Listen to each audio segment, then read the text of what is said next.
સુરતની પીસીબી અને એસઓજીની ટીમે બાંગ્લાદેશીઓને બોગસ આધાર કાર્ડ બનાવી આપનાર પાલઘરના સીએચસી સેન્ટર ચલાવનારને ઉત્તરાયણ પોલીસે ઝડપી પાડ્યો છે.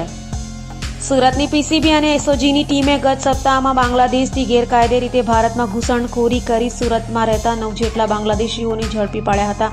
તો તેઓની તપાસમાં પાલઘર ખાતે આવેલા સીએચસી સેન્ટરમાં નકલી આધાર કાર્ડ બનાવ્યા હોવાનું સામે આવ્યું હતું. તો તપાસ કરી રહેલી ઉત્તરાયણ પોલીસે પાલઘર ખાતે સીએચસી સેન્ટર ચલાવનાર ભૂપેન્દ્ર તિવારીને ઝડપી પાડ્યો હતો અને સુરત લાવી પૂછપરછ હાથ ધરી છે.